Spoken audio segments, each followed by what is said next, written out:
So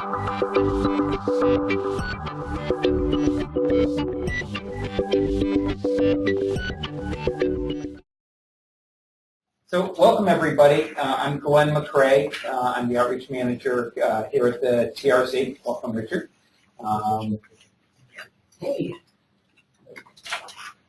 And great to have this great turnout for our first brown bag of the summer as they keep pouring in here.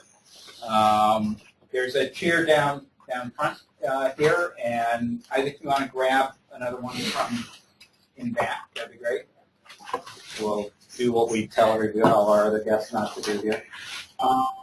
So we're starting off. We have a nice lineup about every other week through the summer. Most of them are almost all posted now on the web, and so we invite you to join us for these continuing conversations. The idea behind this is to have an opportunity to check in with faculty, new research, external stakeholders, people doing kind of really interesting work around the broad field of transportation, and have a chance to engage more in dialogue and conversation with them, both now and hopefully looking at partnerships and ideas for the future. So part of my interest in this is bringing people in is thinking as much about what can we do together, how can we basically cultivate new research and new relationships and new partnerships. So I'm really, really pleased that for our first speaker this summer, and I'm going to declare it summer since school is over, for most anyways. We're really glad to have Jennifer Wallace-Brodeur with us. I had the pleasure to work with Jennifer, I think 8 years ago now, when AARP started their national initiative in local communities around what are livable communities and how do we advance that concept. And Burlington was one of the initial pilot sites. I was working at the Snelling Center for Government at the time, and we worked with AARP to do the initial outreach and problem set kind of definition that launched the Burlington and then the Vermont effort that Jennifer oversaw. And just this spring, Jennifer has moved to working with the national office at AARP, and it's with the team that looks at livable communities across the United States, building partnerships, advancing policy, and other initiatives. And she's going to share a little bit about kind of where that work is going, what her role is, and what AARP is hoping to get out of it, and where that might go. So she'll do a kind of an overview, and then we'll open it up for questions and general discussion with this small, intimate group that we gathered here. So thanks, everybody, and thanks, Jennifer. All right, thanks. Sit or stand? Do you guys stand? Okay. I need a podium or something. So I'm really happy to be here. As Glenn said, I led the livable community work for the state office of AARP for about 8 years, and now I've literally, within the last 6 weeks, moved to a position with our national organization. So this is a bit of a new presentation for me. I'm usually doing very Vermont-specific stuff, so I'm really happy to share it with you, definitely get your reaction to some of the content we're sharing, and with that, I will start. I think one of the important positioning things is right here on our title slide. We do call our initiative Livable Communities, and I will share with you a definition of that when I get on, because that does mean different things to different people. And absolutely, we feel that the work we're doing on livable communities is not only about people 50 and older, but about the entire community, and that oftentimes the work that we do on aging in a community benefits the community at large, particularly when you're talking about infrastructure and community design. So I'll get a little bit more into that, but I feel it's important for you to understand our overall positioning. So just to give a little background on how this fits in our mission. So we focus on people 50 and older and making sure that people 50 and older lead a high quality of life. And our mission is to look for opportunities and drive social change to help people overcome challenges, achieve goals, pursue dreams, and live better lives. So it's really that live better lives part of our mission where the Livable Communities agenda fits under. And probably the most important piece of data that we sort of draw on when we look at our livable community work is that 90% of people, including our members, want to stay in their current home for as long as possible. And if they can't stay in their current home, the same percentage of people say they want to at least stay in their community. And for people in Vermont, you sort of go, doesn't everybody want to go south, get away from the cold? It's like that is just not what's happening. So as ideas about retirement are changing for people 50 and older, the sort of exodus to warmer climates just is not the reality anymore. People do not often move to Florida and Arizona. They're pretty much, if they are going to move, often that's driven by wanting to be near family, but really people want to stay where they're at. So this is a very important thing to keep in mind because nobody is off the hook when it comes to aging. You can't say, well, for all these northern states, we're going to let the southern states figure this out. We actually, and every community of our country has to think about how they're going to deal with aging. So, and here's the definition that I referenced about livable communities. You can read it for yourself, but to me, the most important piece of it is the second half. It's really the outcome we're looking for. We want people to be able to maintain their connection and personal independence for as long as possible. It's the outcome we all would want as individuals, and it's also the outcome we should be looking for as communities. We want to keep people involved for as long as possible. So just a little bit on our huge age wave. We all know that we have an age boom upon us, and it's going to, you can look at the national numbers here, very significant growth. And I think probably most of you here are aware that Vermont is actually one of the oldest states. So we're actually going to experience the age boom sooner and more significantly than many states.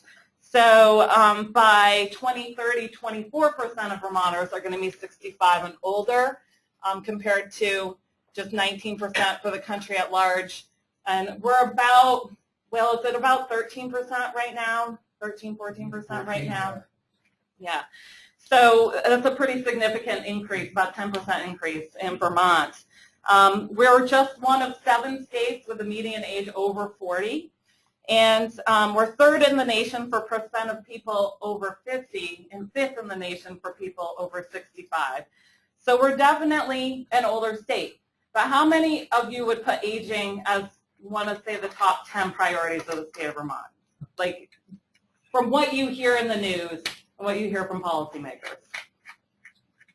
So one of the things, I'll get a little political here. One of the things that really struck me was when I listened to the State of the State address this year, lots of discussion about childcare, children, all important stuff. But if you look at the demographics of our state, there is a huge gaping hole in where we need to be focusing attention, and that is on this big population of people that are moving into their older years. So just going beyond the sheer numbers of older Americans, older Vermonters, here are some of the trends that I wanted to share with you that are definitely shaping our thinking nationally about livable communities. A lot of this is kind of in the public domain. It's not necessarily new stuff, but it's definitely helping us think about this. So I just talked about boomers and what a big demographic that is. Well, on the other end of the age spectrum, we have millennials. Many of you are them in this room. And these are the 2 barbells of our generations in this country. They're the 2 largest generations in our nation's history. And in fact, there are a few more millennials than boomers. So pretty significant. It also means that this age wave is not just a one-time thing. We have a whole nother one coming when the millennials get older. But interestingly, there are a lot of similarities between boomers and millennials and the preferences they're identifying for what they would like in their communities. They're looking for stronger sense of community, opportunities for socialization, culture, entertainment are very important. And the other sort of key thing is that these are generations that are either post-nest or pre-nest. So they don't tend to have children in the household, which also sort of drives some of their thinking about what they want to see. So 1 in 4 boomers live in central cities, and 1 in 3 millennials live in central cities in 2011. There's also a little bit change in driving behavior. Obviously, as you get older, people tend to drive less.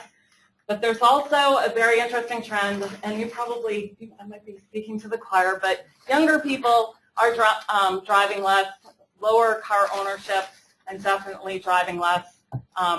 It's interesting, when my son turned 16, he did not run out and get his driver's license like everybody my generation did. That was the first thing you did. You turned 16, you went down and got your driver's license. He was 17 when he got his, and a lot of his friends were in the same place. So they're not all rushing to the car feeling like they have to drive the minute they turn 16, which I just think is so interesting. Maybe we're finally tipping the scale slightly on the dominance of our car culture. So the National Association of Realtors does a community preference survey, and here's some data from 2011. So 6 in 10 respondents would pick smaller homes or lots if it meant a commute of time of 20 minutes or less. Americans see improving existing communities and building new developments within existing communities as much higher priorities than building new developments in the countryside. And attitudes toward traffic solutions have also been consistent over the last 7 years. Improving public transportation is viewed as the best answer to traffic congestion by half of the country. And 3 in 10 prefer building communities where fewer people need to drive long distances for work and shopping. And fewer, only 18%, want to see new roads. And here's the slide on driving activities. Do you guys know who Doug Short is? Has anybody heard of him? I was sort of digging around because this was a slide that was put together by somebody in my national office. But he apparently is an independent analysis that analyzed some recently released data from the Federal Highway Administration. And it says that when controlling for population growth, it's been more than 7 years or 92 months since American driving activity last picked up. And this is definitely a break from historical trends. The last big time that we didn't actually see driving go up was in the 70s with the whole oil embargo and crisis and everything. And that was about 60 months. So basically what this guy is saying, that the decrease in driving doesn't really correlate with the price of gas, but it's really bigger societal trends. So things like growth in telecommuting, retiring of the baby boom generation, and then what I just noted, the preferences of young people to drive less. So this is actually something that we might actually see longer term. So, and then the last bit I wanted to point out is that our cities are really thriving. We're actually seeing more people, more growth within cities than in suburbs. And this is definitely sort of a reversal of the trends that we have seen for many years before that. And, honestly, I think all of these trends that I'm mentioning are good news because we're putting the brakes on a lifestyle that is pretty unsustainable for older Americans, if you think about it. And I'll get a little bit more into that in a second. And there's also that synergy between generations that can prove to be quite powerful if we can figure out how to express that and get people talking to each other about what they want to see in their communities. Okay, so here's the challenge. Who wants to be that guy? It's like horrible. And imagine if that was a kid or an older adult. I mean, this is just got to be one of the worst places in America. I don't even know where it is. It's just horrible. So here's some of the challenges that we see. So as you probably have realized, few communities in our country have evolved to support successful aging and engagement. Many communities are zoned so that residential, commercial, educational, and entertainment features are separate rather than integrated, limiting accessibility. Most housing stock has not been constructed to support aging in place, and there's a lack of diverse housing options often within communities, and that limits choice for people. Most suburban communities are reliant on cars as the main form of transportation, and our mass transit networks have not fully developed to support the needs of our aging population. And as Suzanne Kelly from the Health Department knows, this is definitely also has major implications on health and chronic disease because people can't walk or be physically active in the way they need to be. So looking at our overall livable community agenda, we're looking at both consumer as well as community solutions. An example of a consumer solution is something we call universal design in homes, which can alleviate mobility barriers and improve safety within the home. But universal design is pretty much contained to someone's personal living space. So it doesn't really get to the broader issues about aging in place in terms of transportation and auto-oriented land use, which can definitely lead to isolation if people can't drive or are cutting back on driving.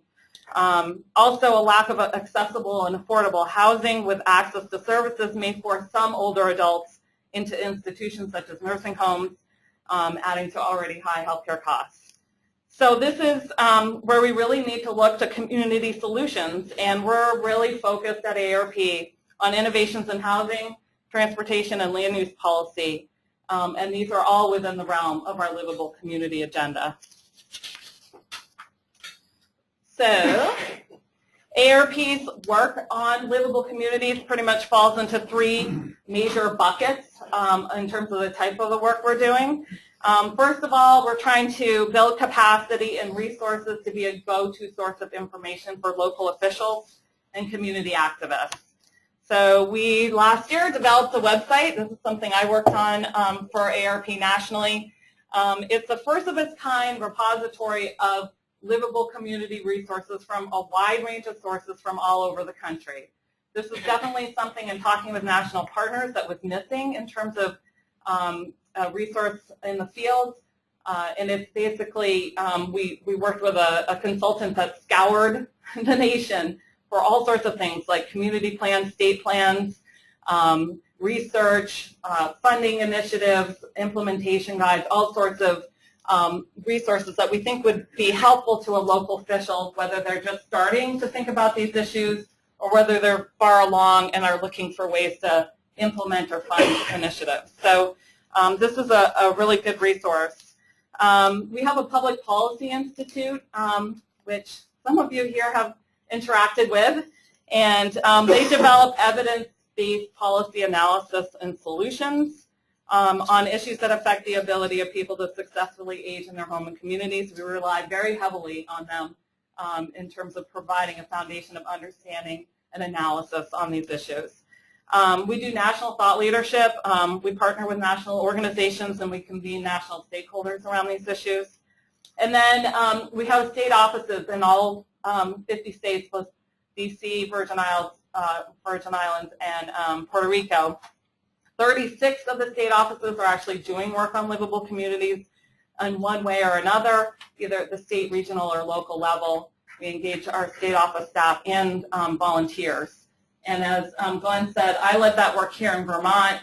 We are one of the early adopters of this work, so we've done a wide range of activities in Vermont around this, and I'd be really happy to talk more with you about that when we get into the discussion part. So a really big component of what we do is engage and educate our members in their communities about these issues. We do community workshops, so in some cases we work with national experts like Dan Burden of the Walkable and Livable Communities Institute to lead workshops in communities to really focus on ways they can improve walkability and livability in general in their communities. And then we have volunteer and staff-led workshops, pedestrian evaluations, where we take volunteers out to really look at their neighborhoods and say what they would like to see to improve safety and accessibility within their own communities. We even have a general evaluation guide as well that looks at a whole range of community features, not just transportation ones as well. We just launched last year the AARP Age-Friendly Network of Communities. This is something affiliated with the World Health Organization's global network of age-friendly cities and communities, which has about 500 communities around the world.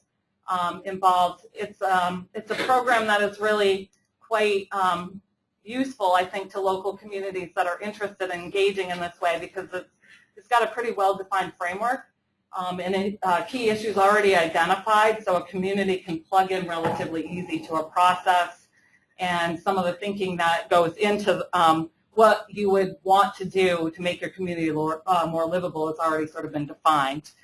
And then we do home fit workshops for our members that are just basic workshops that help people figure out what they can do in their own homes to make them safer and more accessible as they get older. And then the last piece is advocacy. So most people know AARP is an advocacy organization at the federal level on issues like Medicare and Social Security. We have a pretty well-developed muscle of working at state legislatures on a whole range of issues. And we are now really trying to build out our advocacy infrastructure to support regional and local initiatives. So in 2011, AARP Vermont led a Complete Streets campaign in Vermont and passed Complete Streets legislation. That's actually happening in state offices all around the country. We also advocate on universal design policies and a whole range of actually transportation initiatives. And we also are working on the ground, community level infrastructure change. So everything from trying to get a crosswalk or slow traffic or, very micro level, community level infrastructure change is happening around the country as well, often as a result of those community workshops that I mentioned with Dan Burden or ones that we're doing ourselves. So that's the quick and dirty on how we work on livable communities at AARP, and really happy to get into discussion. As I said, national, if you want to get into discussion about what's happening in Vermont, feel free, and have at it. So thanks for having me.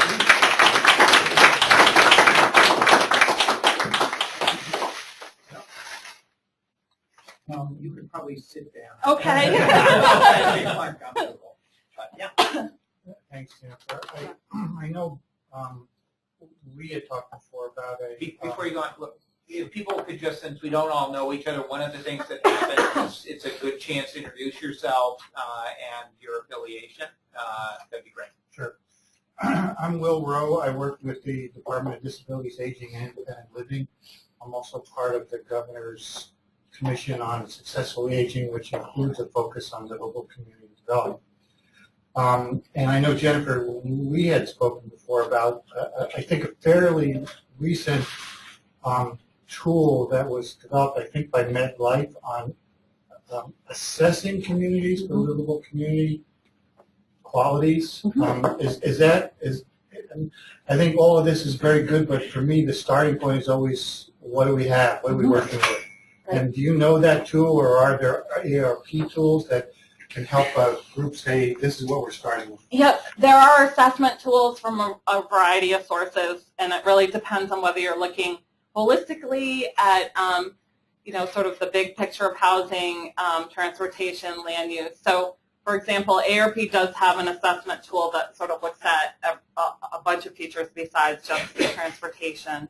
There are a ton of tools out there now from a variety of sources: public health, environmental groups, pedestrian safety, AARP, a whole bunch sort of in the pedestrian bicycle environment. Right. There's a lot out there. And so I think if you just Googled assessment tools for that, pedestrian assessment tools, you could find a whole range of things that are in that domain.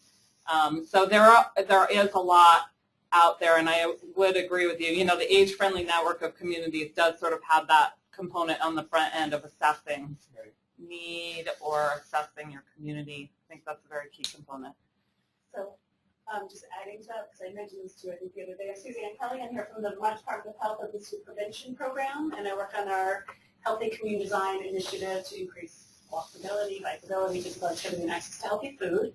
The Vermont Natural Resources Council just put out their revised Smart Growth Vermont scorecard, which is now a resilient community scorecard. And that might be a nice resource. I actually just forwarded it to some folks because I forgot you.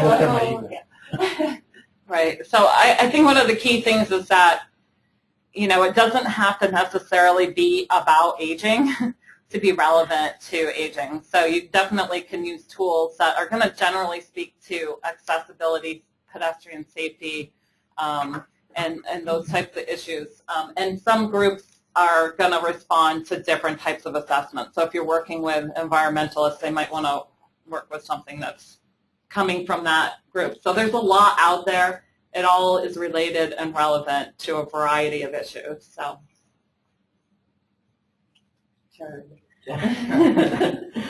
Thank you. So here's what I've been wondering about, or thinking about a little bit, and that is that.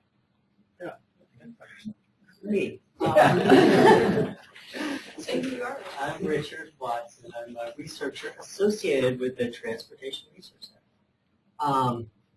But this idea that we can move forward on livability and walkability while also supporting this car-centered system that we are in. So like a few years ago, the TRC did this study of how we spend the money in Vermont, and something like 92 or 93% of all the transportation dollars in Vermont support the car, oriented society that we live in. And so when I sort of wonder, thinking about AARP, on one hand you have this dual mission to support mobility for people who live anywhere. And at the same time you're trying to grow all these really cool, walkable communities and neighborhoods. But do we run into this resource problem that it takes so much just to support the status quo? How can we actually reduce, the car center, the car investment structure, and grow these other things, or do we have to start changing the pie around a little bit? I'd love to think about that at all. I do, and I don't have an answer for that. I think it's a really good question. I think that being an advocate for these issues, I definitely believe we have to do more within the current budgets and funds that we have, and I do feel like we do have to have a more equitable distribution for the modes. And pretty much anything, you would never put all your eggs in one basket. Like an energy policy, I used to work for the Burlington Electric, or not work, I was on the commission, Burlington Electric Commission. And an energy policy, you don't want to have all of your eggs in natural gas or, oil or something. You want to diversify. And we, in this country, when it came to transportation, we had diversity, and then we went to one mode. And now I think we're sort of reaping the negative effects of that to a certain extent. I think there has to be more balance and more resources sort of shaved off of that 92% and put into other modes of travel, particularly where it makes sense, where you could actually really achieve a mode shift. So I guess I wouldn't do it out in Peacham, but in Burlington, you could definitely put more resources into biking and walking and transit, and you could actually realize, I think, a mode shift, because it's much more easy for people to use those modes of transportation from their homes to where they're working. So I think you have to be kind of thoughtful about how you do it and realize that not everybody's in an urban center or a regional center, but I do think that we shouldn't be afraid to have that conversation about cars and the other modes of travel. And I do think we are at a point where the public, as some of that trend data I was sharing with you, might be more open to that. I was in Phoenix just earlier this week. I met with the mayor of Phoenix. And how many of you would say they're progressive transportation people in Phoenix? I don't know. It wasn't what I would jump out at, but this guy was like, I need to develop better walking, better biking, better transit, because that's what people want. That's what younger generations are demanding. That's what older adults are demanding. And so that's how he's thinking about transportation in Phoenix, which is really not particularly livable in my opinion, but that was front and center in his mind. No queues. That was what he really felt very strongly about that, and he's trying to grow his urban center, and those are the things he sees as key to that. So I think that we have an opportunity now to start shifting that dialogue. I think people are beginning to see the effects of that dominance of one mode.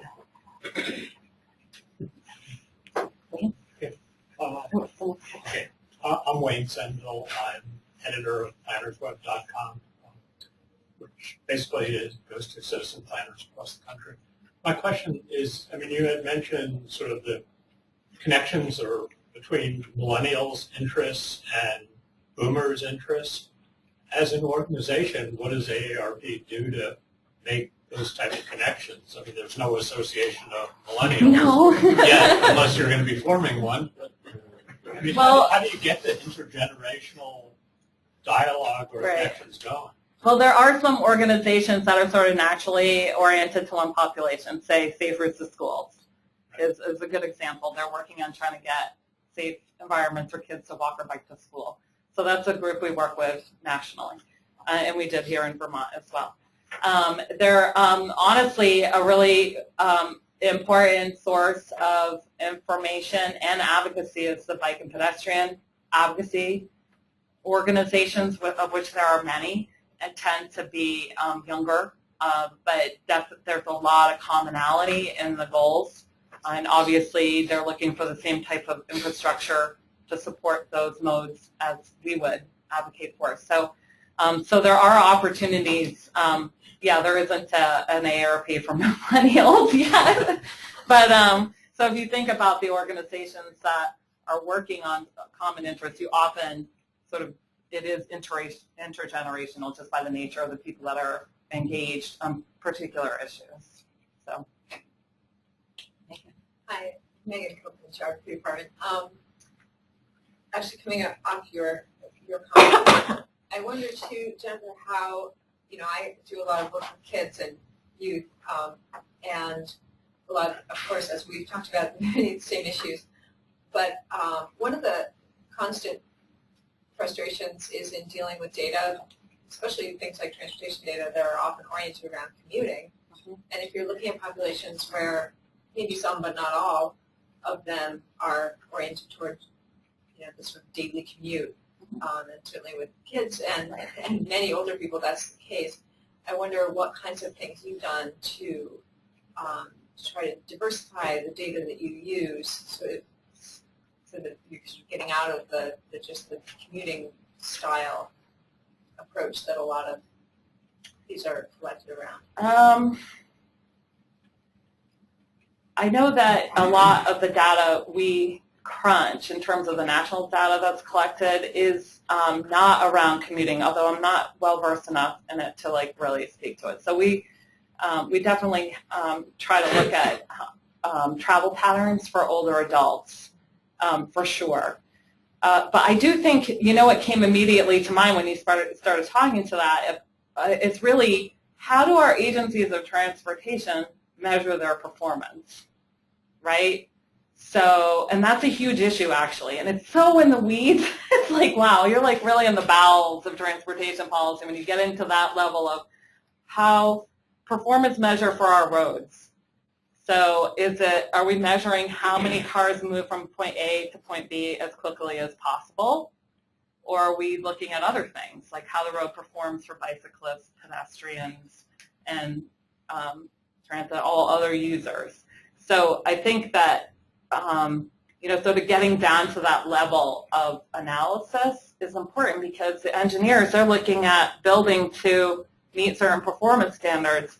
And even when you have something like Complete Streets, that's a policy that requires planning for all users, if you don't have the outcomes or the performance measures aligned with that, you're still going to have the same patterns that are really about moving vehicles as quickly as possible. So my mind like went instantly to that, and I think that it's the kind of thing that not much daylight is shed on that. Like how many public meetings do they have on performance measures? You know, it's like you're really getting into territory that I think is pretty is not transparent to people, but it's important to the people that are designing our roads and therefore our communities. I think our roads really do define our communities in many ways. So, but thank you. Good question. Yes. Hi, Jeff Batista, Master Student in Community Development and Applied Economics. Sort of building up with Richard's question. So Vermont is one of the oldest states in the nation, but it's also one of the most rural. How are you adapting your strategy vulnerable communities around that? That's a really good question. It's been a challenge, to be really honest with you. A lot of the strategies that come out of our national office and a lot of national organizations are very urban, and you would be familiar with, transit-oriented development, even things, there's a whole lot of stuff that you could maybe translate to Chittenden County, but would not really work necessarily for other parts of the state. So, in more rural areas, you've got to look more at what I would call the social service needs of people in terms of meeting, like how do you get somebody out of their home on the side of the mountain to where they need to connect to a community that might be 15 miles away. And so there is an infrastructure that we have in Vermont of volunteer drivers, some public transit that connects regional hubs to a certain extent. But I think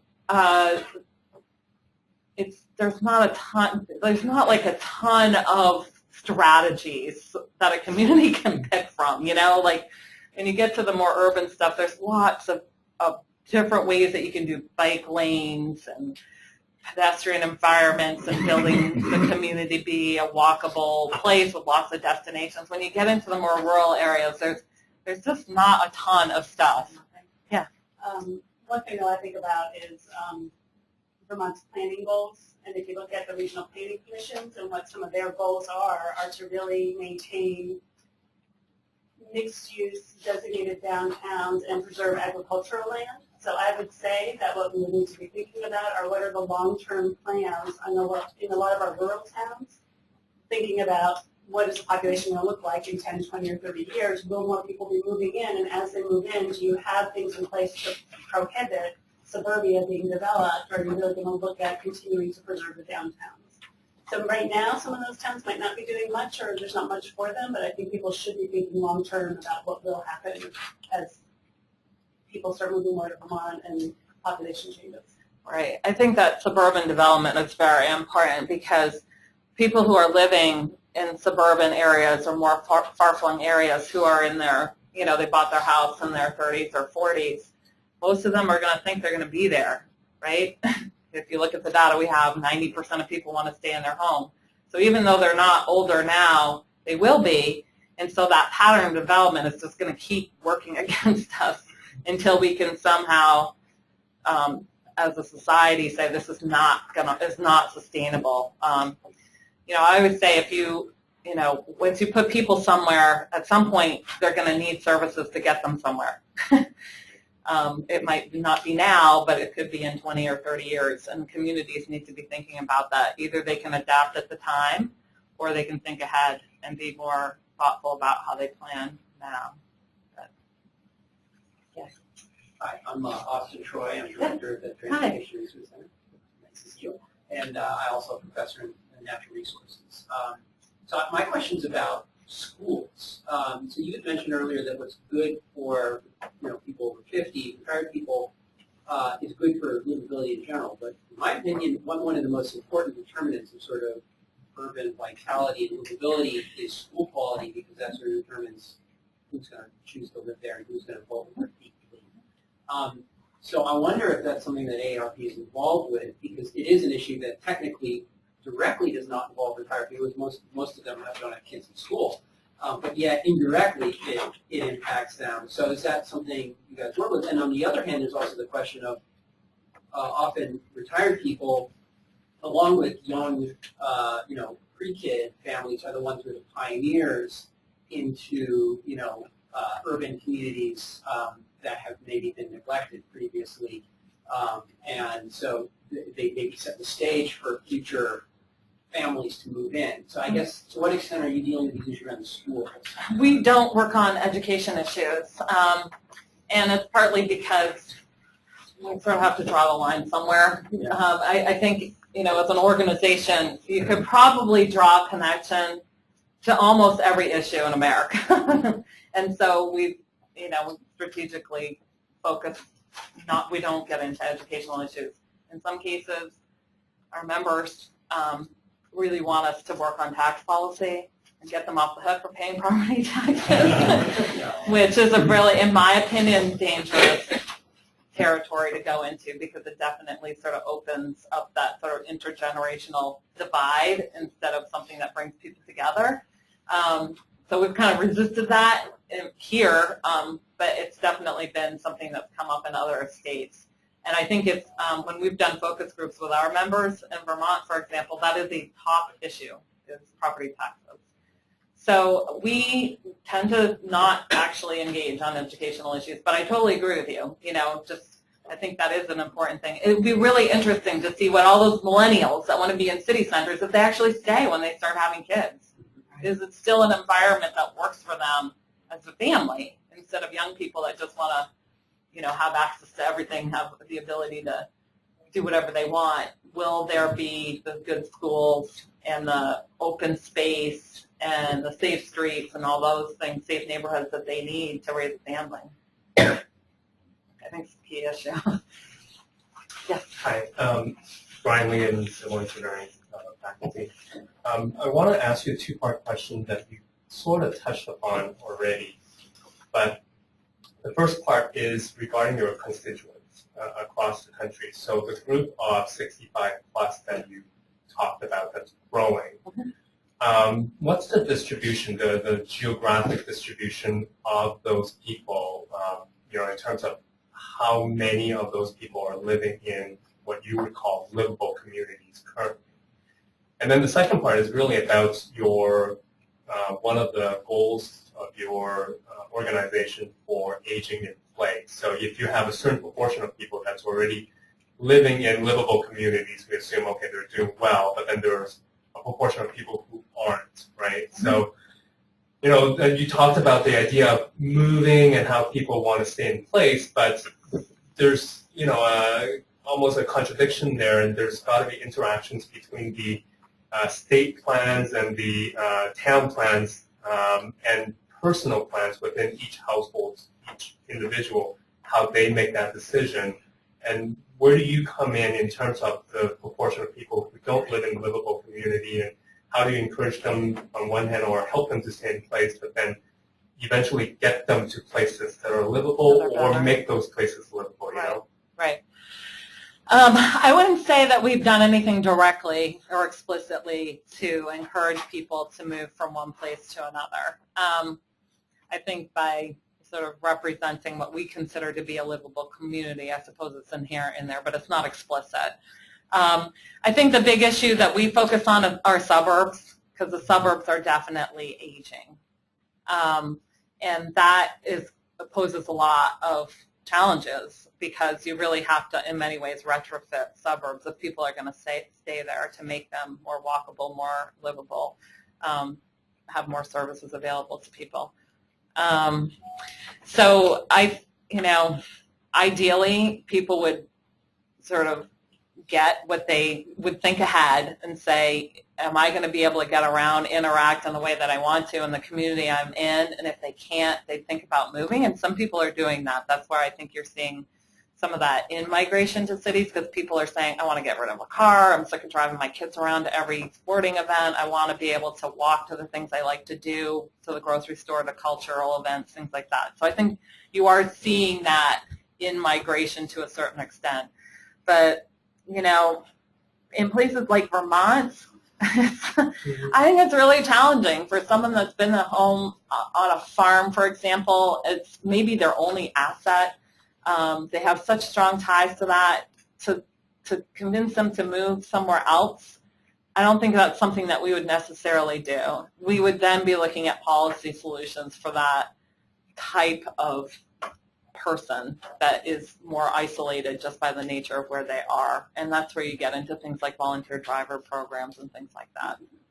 But it's a good question. I think that, you know, we'd all like people to think about where they're going to live and the environment they're in, but it's hard for people to think about aging. Nobody really wants to confront their own limitations or inevitable limitations, and so getting people to think ahead about this is hard, and a lot of people don't do it. And it's a challenge for all sorts of things. from where people are living and the settings they're in to whether they're saving enough. And are they going to have enough to live off of for years, and thinking about their healthcare needs and taking care of themselves and things like that. So it's a pretty complicated dynamic that's sort of intertwined with our own perceptions and our own attitudes about aging. So do you know, like, the distribution of places who live in places? I don't, except for I do know, as I said, that there's a lot of data about the suburbs, and we would not necessarily say that suburbs are livable communities. And so that's there's a lot of people aging in suburbs. Interesting, there's a couple of programs that are things that are sort of springing up around that. There's something called the Villages movement, which is started on Beacon Hill, where neighbors literally got together and said, we don't want to leave where we're living, but we know we're going to need support and help and transportation, all sorts of things. And they organize themselves to figure out a way to get the services they need to be able to stay in that neighborhood. It's very grassroots, very community-driven, very empowering for citizens, residents of neighborhoods, and that is a model that's cropping up all over America. It's a really interesting model, not top-down at all. It's very much about neighbors getting together and figuring out how they can organize the resources they've identified as priorities collectively and get those things that they need into their neighborhoods. And that might be one way that folks figure out how to deal with that suburban issue, actually. It's just sort of this grassroots. It's not going to happen everywhere. That's for sure. Yes. Yes, I'm Whitney Goodrich. I'm the Assistant Superintendent in the South Burlington School District. And I'd like to build off of Austin's comment. I'm doing a study in Chittenden County of all the school districts and how to aggregate and optimize transportation for students, but also looking at the Windham County study that I think Bernie Sanders helped to fund, that looks at, I'll use the word backhauling, how buses could transport senior citizens or residents from rural communities. Legally, you can't do it with adults and students on yellow buses, but you can intermix on like the CCTA bus. And if we had some assistance with some policy changes on the federal level that enabled that to have a duet, so to say, that grandma could go to school with the grandson and go to some of the services and a way to screen, because that's certainly a concern for schools. It would help school budgets, and it might help the rurality of some of our distant communities. Yep, I totally agree. This comes up a lot, actually. People really get a little bit frustrated with a parallel transportation system that we have. We have a community transportation system, we have a school transportation system. So definitely, if you think about it, it doesn't really make sense that you would have two totally different systems, and it's not sustainable probably in the long run because we are a small state and we don't have endless resources. But I'll be very interested to see how you go with that. One of the biggest things people say is their parents are not going to let other people on the bus. I don't know if that's true, but I would hope that's not true, actually. I really think that community, intergenerational, getting people together, that it's great. And you shouldn't have to be too worried about safety, but I will be very interested to see how that goes. I know that Ludlow, have you heard of that Ludlow? But they did theirs was a totally different thing. They were trying to get out of the cold town limitations on their school budget, but they used the city community transit system, right? So does Burlington. Yeah, so does Burlington. So, yep. There's exemplars out there. Yep. The other piece we're looking at is the use of CNG, or the diesel, from an environmental standpoint. Yep. And individual school districts don't have the resource to have enough buses to have Vermont Gas work with them. Right. But as an aggregate, that's very possible, and there's strong interest on Vermont Gas's part to do that. Oh, that's great. So, there's some optimization that could happen that way as far as price and environmental. Well, I would suggest as you get along the road and you actually develop some policy solutions to think about looking at a broad coalition, like including AARP and others, in supporting policy change like that. Going off your Chester Harvey, I'm a grad student at TRC. Going off your comment about financial planning, which is a big part of what you do with seniors, have you investigated how changing where you live and therefore how that sort of affects your asset portfolio in terms of real estate and then also your transportation expenses, whether that is sort of could be a big motivator for seniors, and you can sort of use that as a way of saying, you know, hey, you should live here, live a little bit smarter, and it will also benefit you these other ways. Yeah, that's a really, really good point. I don't know how much we've done with that nationally, but there's a lot of data about how much it costs, for example, to have a car. It's a lot of money, and there's a lot of older people that have a car that they use, maybe they use it once a week, but they're still paying for all of the insurance and maybe the car payments, all that stuff, to have this car. And it's a significant part of their budget, and for many people, a very limited budget. So it's a really good point. And I don't know that I'm trying to think if there's been anything in terms of our education on financial security that sort of makes that link. That nothing sort of jumping to mind, but it certainly is an important connection for sure. And I mean, certainly in terms of real estate investment, I would hazard to say that suburbs are not in the next several sort of decades going to be peaking in terms of real estate. So. Yeah.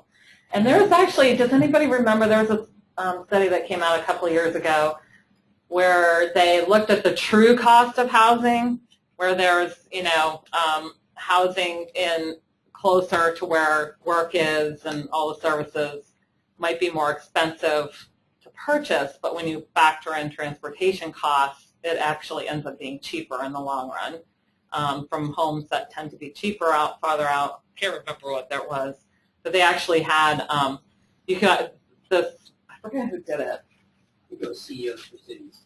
Maybe it was. And they actually had a map where you could click on different regions and you could see how much it costs to live, 20 miles from town versus in town. And it's pretty eye-opening. I always think that realtors should actually have to disclose transportation costs when they sell a home. It is an important part,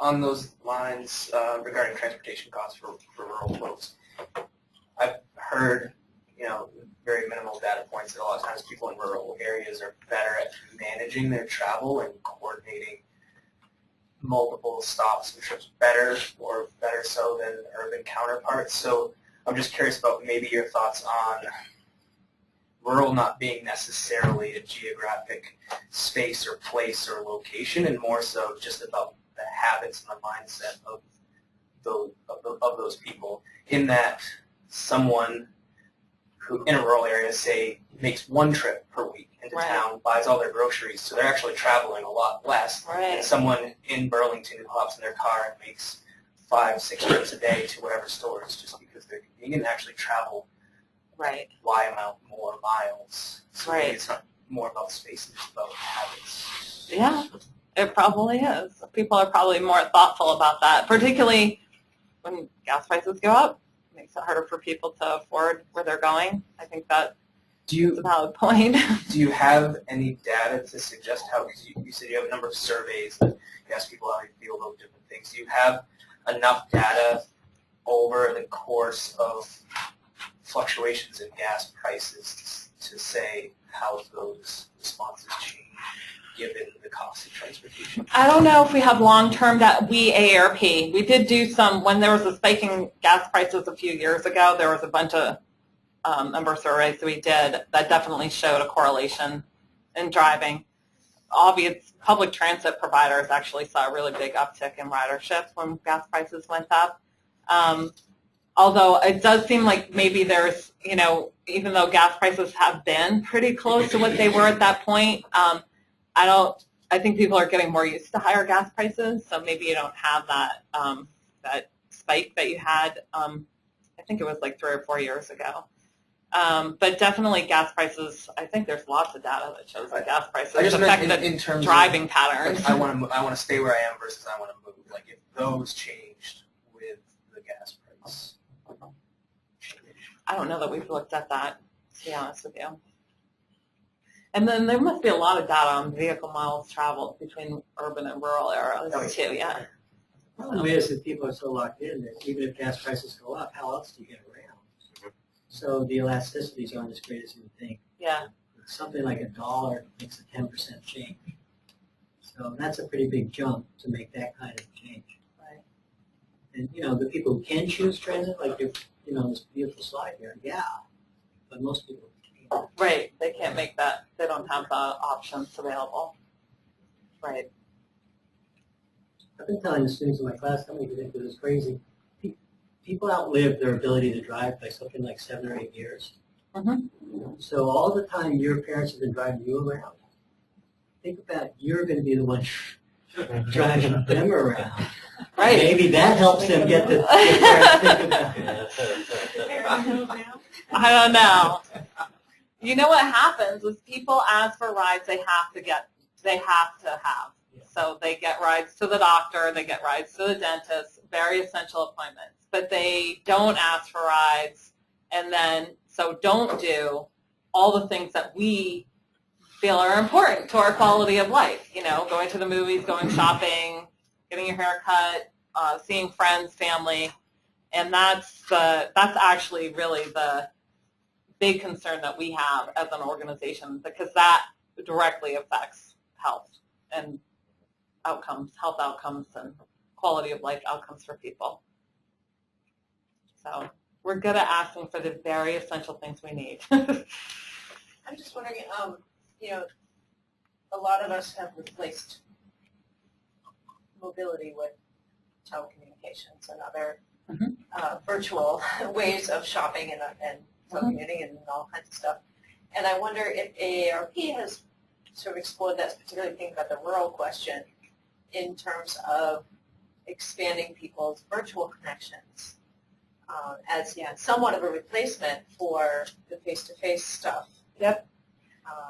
Yeah, it's interesting because we are an organization that one of the primary things we try to do is communicate and engage our members. And so there's a lot of discussion in the organization about how that's evolving.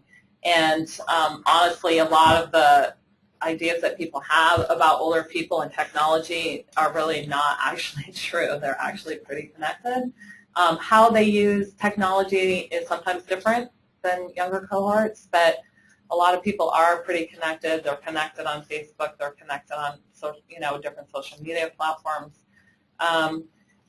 I think the question is, and I'm not enough of an expert on this, is how much does that actually replace human contact? And is that sufficient, really, in terms of our own well-being? I don't know the answer to that question. I guess I could answer it personally, but I don't know. I don't know enough about that as a topic. So I think it's an interesting question, though. Yeah. I'm Jonathan Dowds. I'm a research specialist at the TRC, and on the topic of communicating with members, we've been looking at this advocacy slide for 40 minutes. Yeah, sorry about that. Very nice, though. I know, isn't it lovely? And one of the things that I noticed was that there's a lovely older couple on the sidewalk and two younger people biking. Yeah.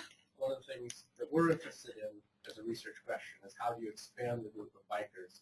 So I think it'd be really neat if you had some of the older folks on bikes. Yeah, we actually, it's funny because a lot of people think AARP, like, why do you advocate for bicycling? I'm like, because a lot of people, we're 50 and older. There are a ton of people riding bikes who are 50 and older, tons of people. So it's a really, I think I'm always like, what? What do you think, people stop riding their bike when they turn 50? Really? That's crazy. But I do, it's funny, Glenn and I were talking about this actually at lunch or breakfast or whatever we were doing the other day, and I think that our the infrastructure, the safety issues, I think are really key, and we just haven't done a good job of building out safe infrastructure that isn't recreational. I really think that we should be looking at walking and biking not just as something fun to do, but as an actual mode of transportation to get things done that you do in your daily life, like going to the grocery store, or the post office, or work, or whatever you're, going to school. And I think sometimes we sort of pigeonhole it into recreation when it can be for so many other things. I think that's a great place to wrap up. So thank you again. You're welcome. Thanks for having me. So one of the things we're trying to do is, this has been taped. We will hopefully, it'll be archived from the website, and also people can connect into future brown bags via the web. So instructions are on the website. And as we go out of the summer and into the year, we're also looking for new ideas for future brown bags as well. So if you have ideas and topics for this kind of forum, please let us know. And thank you all for coming, and thank you, Jennifer. And Glenn knows how to find me if you have questions. I should have put up a contact slide. But yeah. Great. Thank